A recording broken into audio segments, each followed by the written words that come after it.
now then after Kedar, we walked for many days. I think we didn't go back to Gomukh. We came from Kedar, passing through the different prayags, stopping near the river and under the trees, in caves, in little ashrams. And I think in about 16 days, 20 days, we were back in Rishikesh. This time, instead of staying at Charanapaduka in Badri anyway, this time in Rishikesh, we stayed at the cave of Mauni Baba. Now, the Mauni Baba's cave, as I told you earlier, is situated on the way to the Nilkant Parvat on the other side of the Ganga.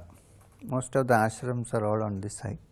Now, if you cross the Ganga from the Shivananda ashram side, keep walking along the sides of the Ganga on the other side, as you go along, you will come across many ashramas, even today. And I think there was one ashram at the end of it, Vedaniketan. Yeah. You pass through Vedaniketan and then continue to walk. You will find something not so nice to smell, the sewage plant, and then further up as you go near the ghats of the Ganga, there is a road turning on to the left.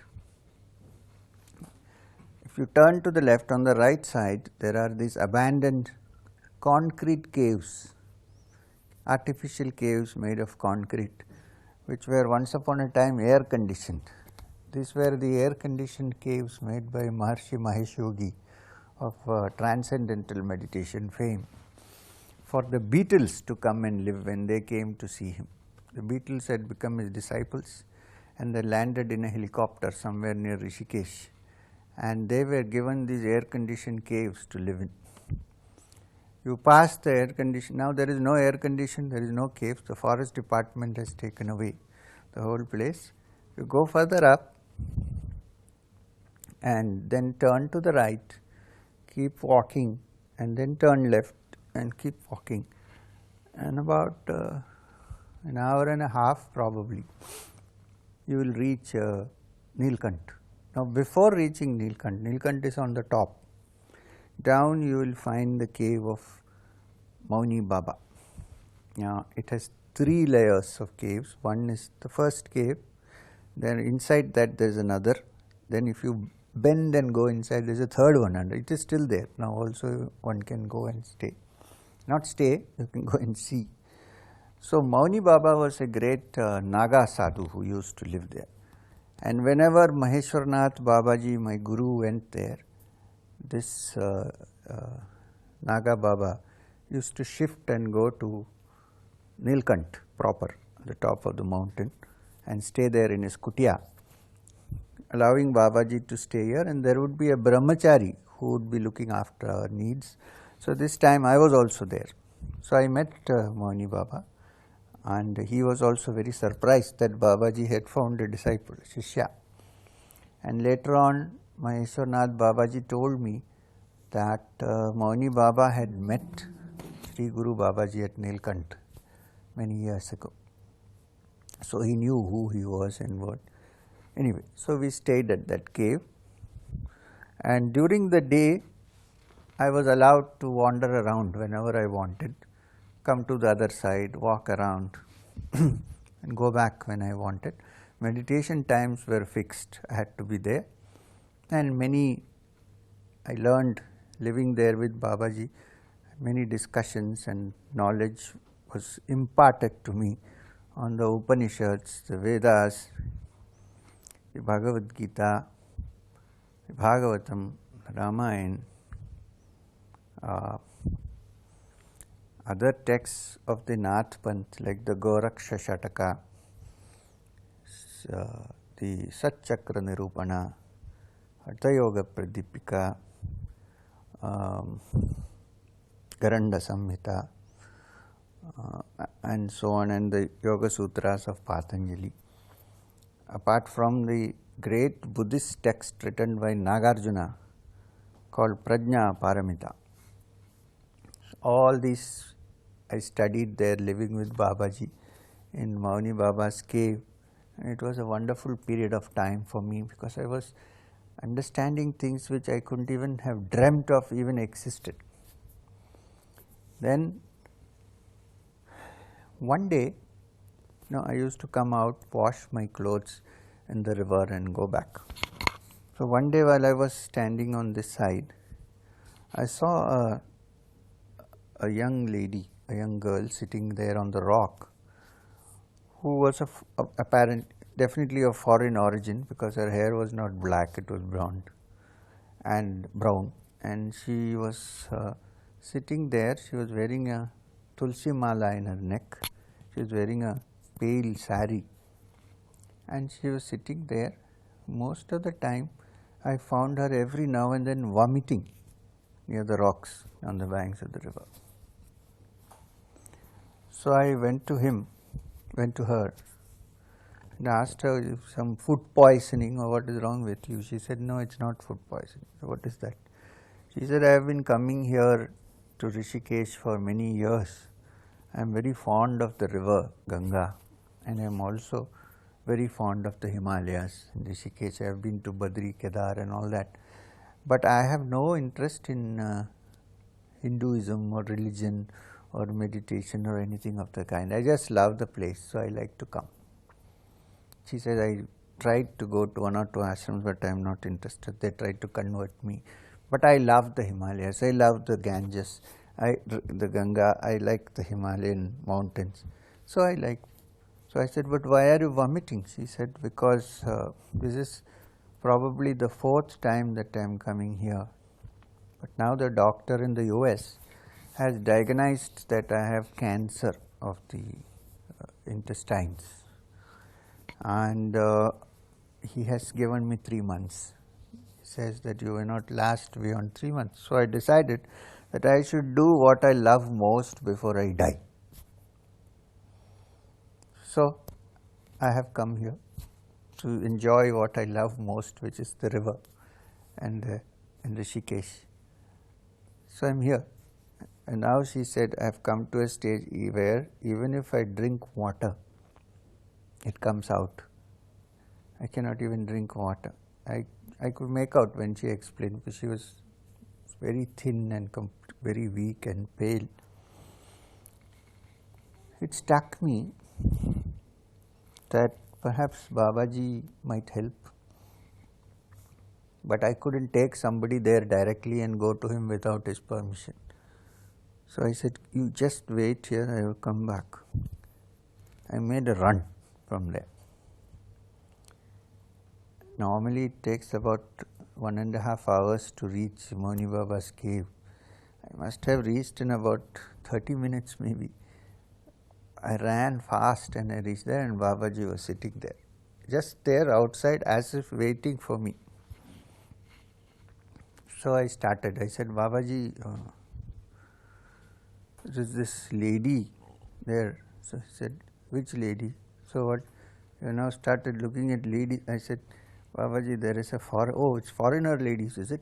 I said, Babaji, aisa nahi hai. It's not like that. There is a sick lady there. So he said, are you a doctor or am I a doctor?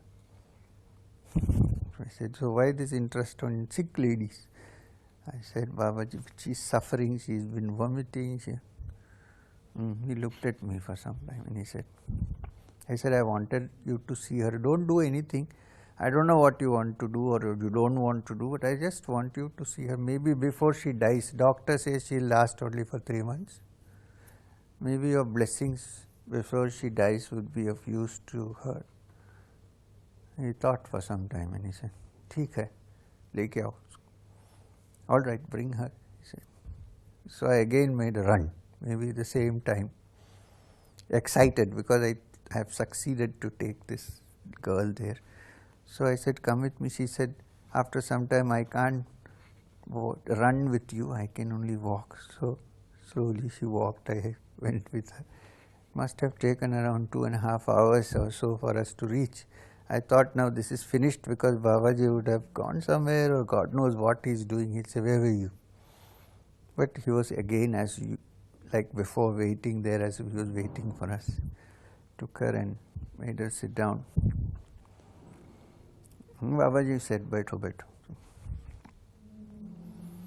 Then I said, Babaji, this girl, I don't want to use names. In my autobiography, I have mentioned this story, but I have used a pseudonym, not the real name, Jenny.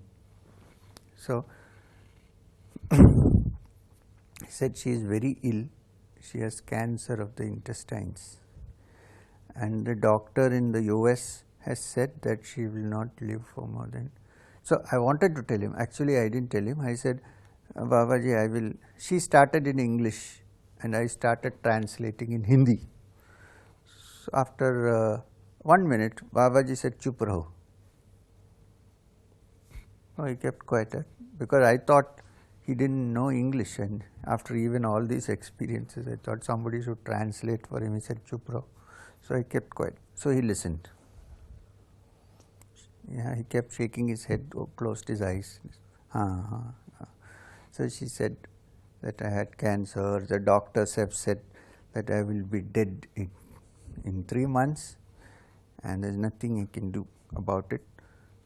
I don't know why I came. He called me, brought me here. But she addressed him as Master. So, after some time he looked at her and she said, so I will be dead in 3 months. So, and then he talked back to her in English, and that too in the same accent in which she was talking. And I can't imitate that accent. And he said to her, oh, so you are going to die? Yes, Master, she said. Yes, he said, I am also going to die. He is also going to die. Everybody is going to die at some point or the other. He was not laughing or smiling, but there was some peculiar expression, and he said it very softly. He said, you are saying you are going to die, I am going to die, he is going to die, everybody is going to die at some point. Then he said, at least you think you know when you are going to die. Most people don't know when they are going to die. So relax. If you are going to die, it's better to die peacefully. And the moment he said this, I was watching this girl and her face, facial expression completely changed. She looked, suddenly there was an expression of peace coming into her mind, as if she had accepted it completely. So he said, so if you are going to go in peace, I am with you. And then he said, he taught her some simple breathing exercise to do and something to chant, which is Om. And he said, so go home, do this exercise and chant Om and be peaceful and think of me. Okay? She said, okay, Master. And then he said, take her back and leave her where she came from. So I took her, and after 2 days, she had booked her ticket already to go back. So after 2 days, she went away. Went to Delhi, and from there I think she must have flown. I lost complete touch with her, because in those days I neither had a telephone number nor an address on which to write.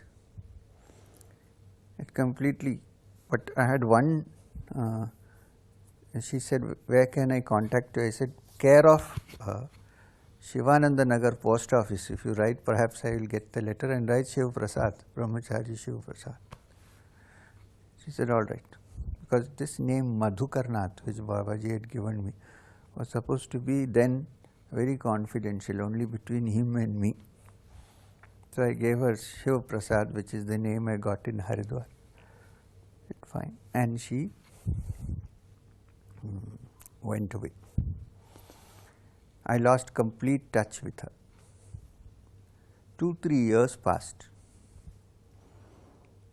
I think 3 or more. Meanwhile, I think Babaji, 85, Babaji went off after that. I went to Rishikesh. As usual, I used to go wander around Rishikesh for a month or two and come back, whatever I was doing, working, not working.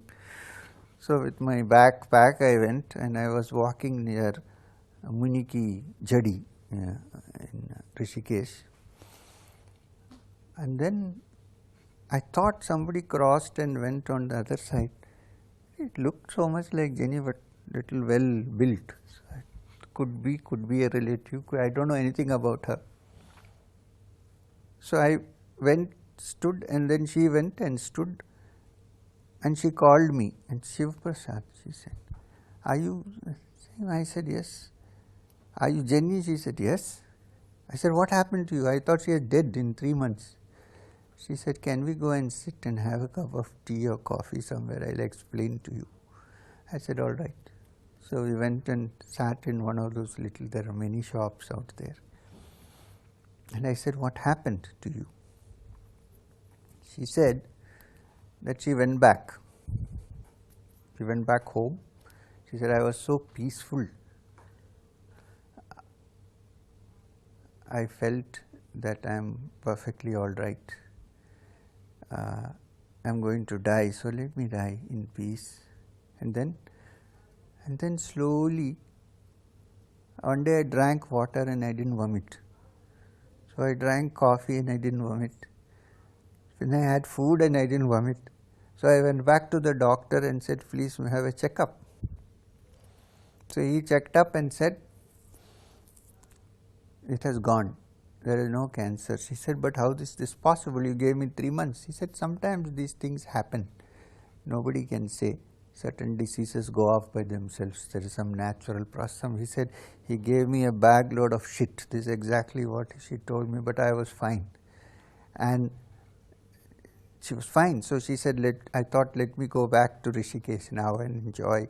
And believe me, how did I see you? She said, "This is all arranged." She said, "Where can we see the master?" I said, "Gone." So she said, "This is funny that I should see you." I said, "Yeah." So we spent some time together, and then she went back. And again, completely out of my system. But this time, I could give her some address where she could write a letter to me. So I gave her address in Chennai, where I was staying in my house.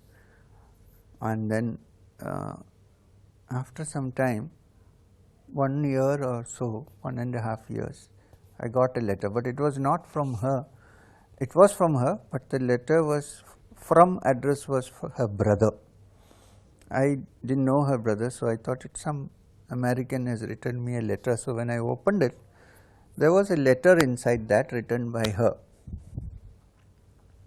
And the letter was very strange. The letter said that I am perfectly fine and clear now. I went to sleep yesterday night and I dreamt of the master. So he came in the dream and he asked me, "Are you okay now?"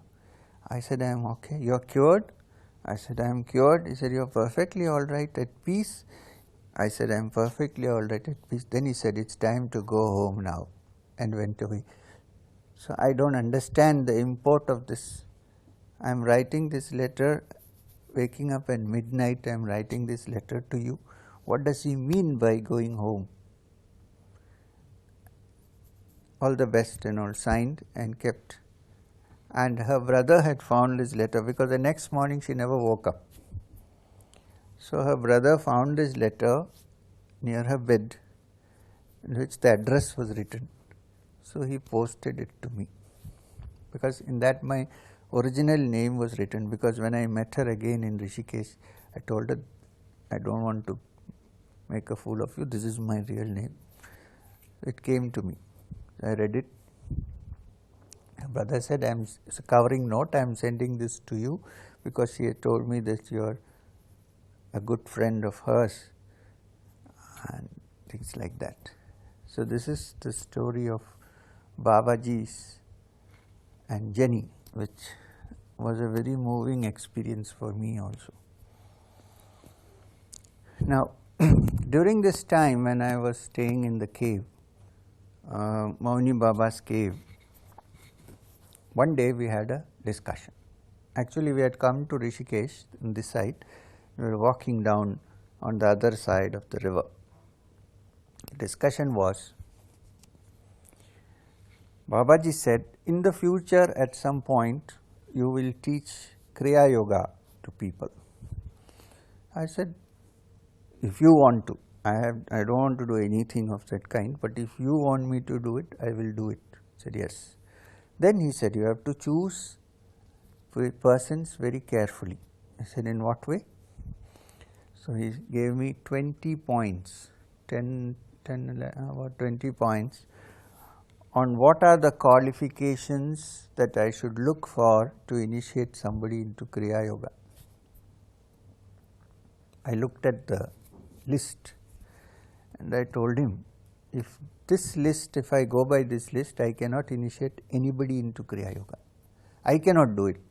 You will have to find somebody else, because I cannot do, because most of the people we know, we see, they fall into these categories which you have written. So if you say they are not qualified to learn Kriya, then whom should we teach Kriya? I said, I cannot teach Kriya because I can't look for somebody without these. He said, no, it is possible. So we kept arguing and talking about it. Oh, okay, he said, I'll cut 1 point. So still there are many. I said, none of these things are going to work. Few things, like if they are sincere, they would practice regularly, they will not harm others as much as possible, they will eat simple food, things like that, or they will be truthful, they won't steal from somebody. These things we can manage, but these things, they should not be married. How can you teach? Because most people are married, and there are many other lists. I can't describe the list to you, it's very big. He said no. He said, then okay, maybe I will find somebody else to teach Kriya Yoga.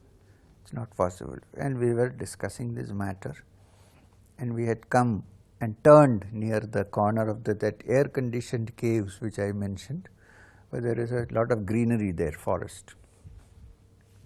So, as soon as we reached there, I saw somebody coming, turning the corner and appearing before me. I looked at this person, and as soon as I saw him, he also saw him, and immediately he fell flat and did what is called Shashtanga Pranam. I have never seen Sri Guru Babaji Maheshwarnath ji bow down or do pranams to anybody. So when he did that flat, like throwing a tree down, I knew that Sri Guru Babaji, I also kind of thought it must be his Guru, it is our Parama Guru Sri. So I also prostrated. Now I am saying this because it is very important, because in this life, that was the first time that I saw Sri Guru Babaji himself for a few minutes. After that I saw him only twice. This life, that too for a few minutes. So then we got up. Babaji, he smiled. I cannot tell you how wonderful a person can look. It cannot be a human being like that. He smiled, and then he put his hand on my shoulders like an old friend, and I was quite thrilled. And then he says to Maheshwarnath Babaji, why don't you listen to what this boy says? Simplify it. How can you have such conditions? Nobody will learn Kriya then. So Babaji smiled and said, as you say, whatever you say. And he looked at me. I looked at him with that grin on my face as if I have won. And then he just walked past us and went and turned the corner.